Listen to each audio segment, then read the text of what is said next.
اللهم في ليلة الجمعة لا ترد لنا دعاء، ولا تخيب لنا رجاء، ولا تسكن جسدنا داء، وادفع عنا كل هم وغم وبلاء. اللهم آمين يا رب العالمين. ازيكم عاملين ايه؟ يا رب تكونوا بخير. رجعت لكم بقى النهارده في فيديو جديد، فيديو كده ان شاء الله هيعجبكم قوي. بس الاول كده جمعة مباركة عليكم، ويا رب تكونوا دايما بألف خير، وعيد سعيد عليكم. طمنوني كده عملتوا ايه في العيد، والعيد كان عامل معاكم ايه؟ عايزه اقول لكم ان العيد ده احنا كنا مقضيينه نوم، ما عملناش اي حاجه بصراحه. كنا طول الايام بتاعته، النهارده تالت يوم العيد اهو، كنا نايمين بصراحه. كنت حاسه ان انا تعبانه كده، عاوزه اريح بقى شويه. لسه ما خرجتش كده، ان شاء الله النهارده بقى هبدأ ان انا اخرج كده واروح عند قرايبي بقى ونزورهم وكده، ونقول لهم كل سنه وانتم طيبين، وكمان انتوا كمان كل سنه وانتم طيبين، ويا رب تعود الايام علينا جميعا بألف خير.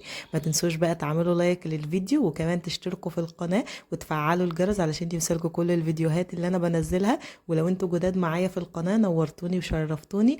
خدوا جوله كده في القناه، ان شاء الله هتلاقوا فيديوهات حلوه جدا تعجبكم.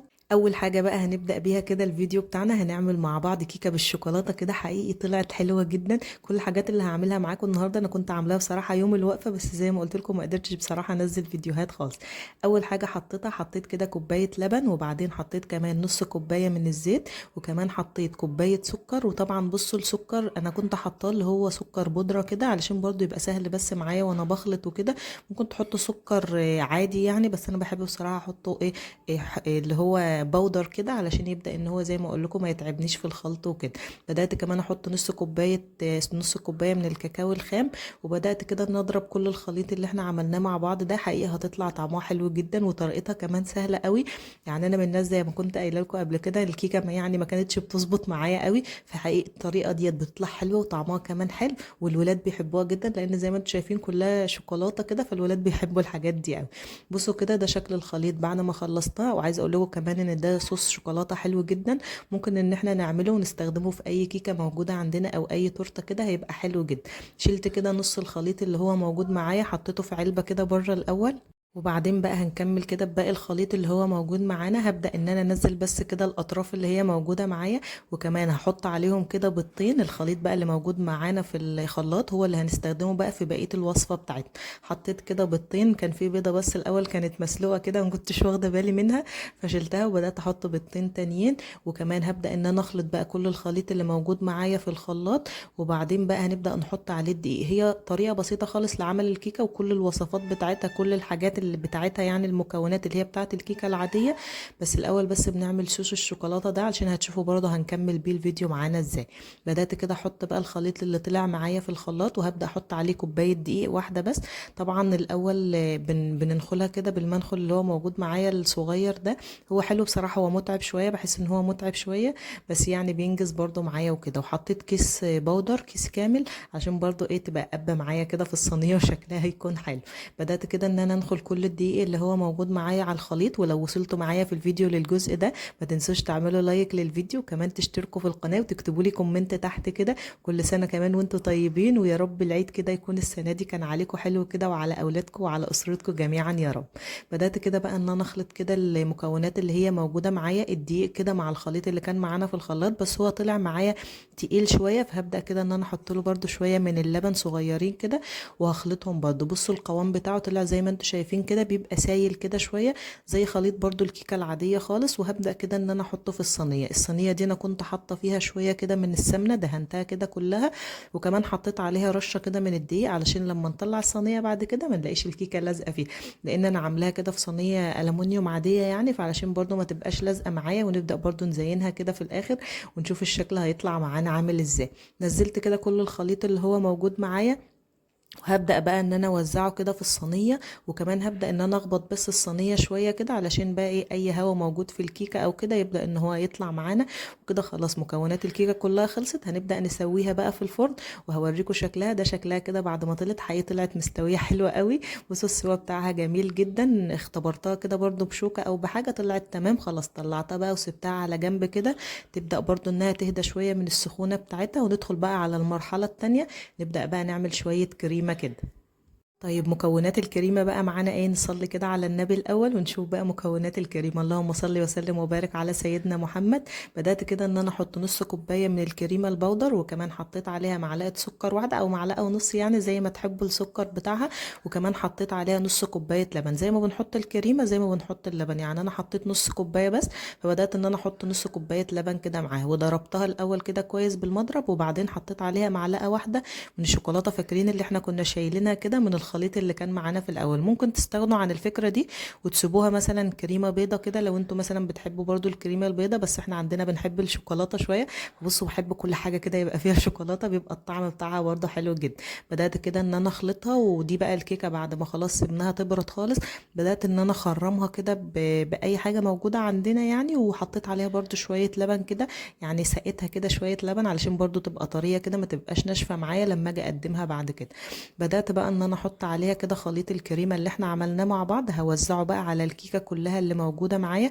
وبرده ايه يعني انا بقى معايا شويه، يعني تقريبا كنت عامله مقدار كبير شويه، فانتوا بقى براحتكم عايزين تحطوا كل الكميه او عايزين تقللوا شويه، بس انا حطيت تقريبا كان باقي معايا شويه كده، قلت خليهم ابقى اعمل كيكه مثلا تاني يوم او حاجه صغيره، وابدا ان انا احطه برده عليه.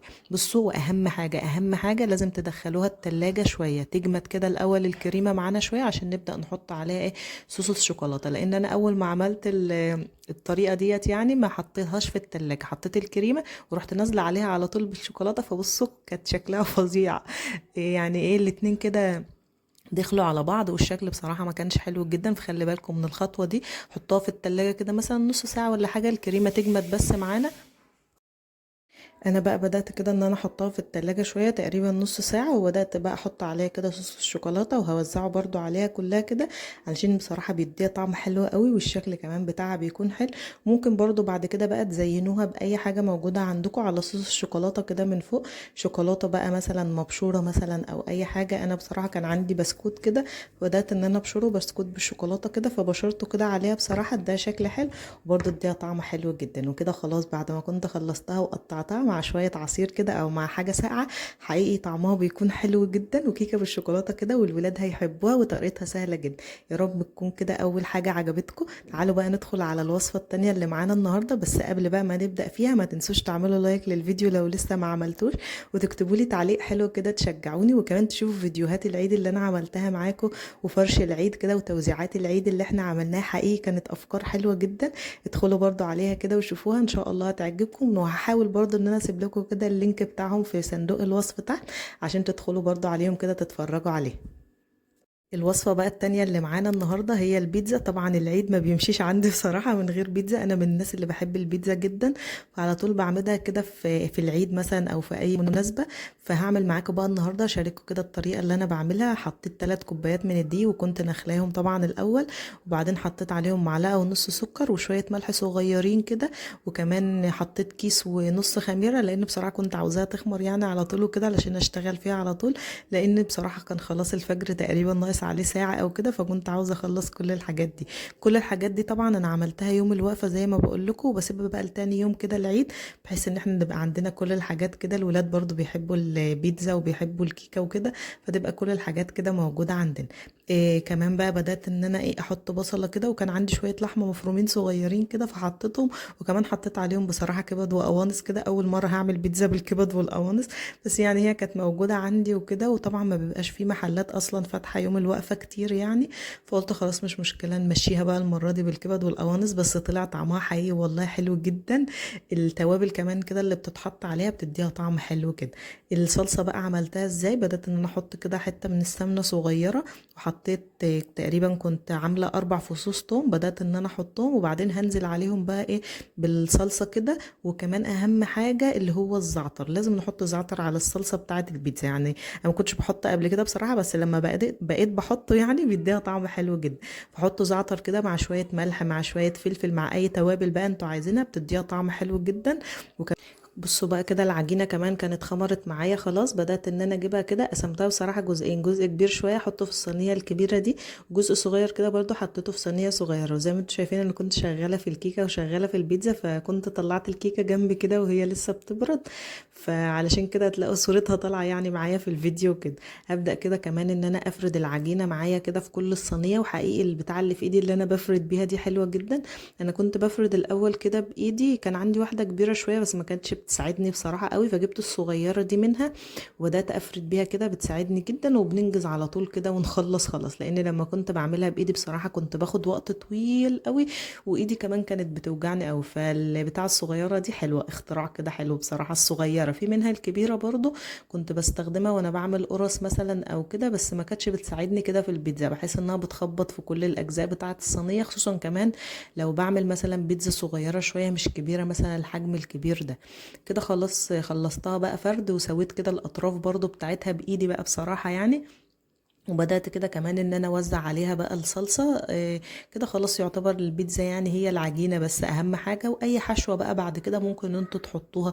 ممكن كمان تستخدموا مثلا جبن او لحمة مفرومة، او مثلا اي حاجة بقى موجودة عندكم يعني تحبوا ان انتوا تحطوها تبدأوا ان انتوا تحطوها. انا بحب استخدم على طول يعني بصراحة اللحمة المفرومة وكده، بس ما كانتش بقى متوفرة عندي فاستخدمت الكبد والقوانص.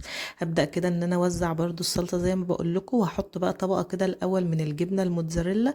بحب الاول كده احط طبقة على طول على العجينة، علشان برضو لما تبدأ تسخن كده تسيح معايا على العجينة، تديها برضو طعم حلو كده ويبقى برضو الشكل بتاعها جميل. هبدأ كده ان انا احط طبقة الاول من الجبنة، وكمان هبدأ بقى احط الحشوة بتاعتي.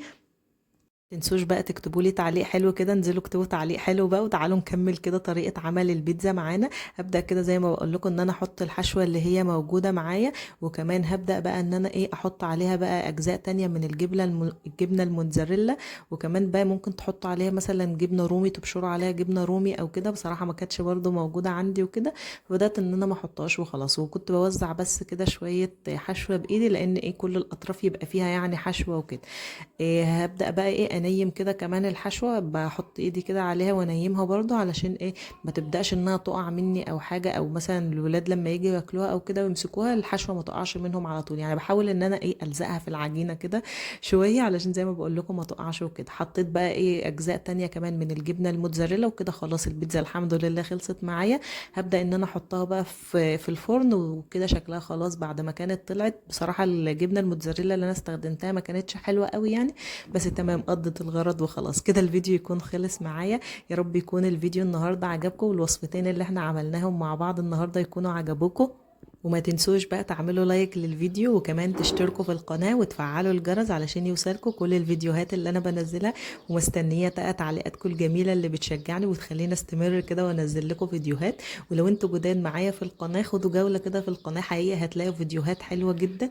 واكتبوا لي تعليق كده علشان ارحب بيكم، نورتوني وشرفتوني، ويا رب القناة تكون بتعجبكم. واستنوني ان شاء الله في فيديو جديد.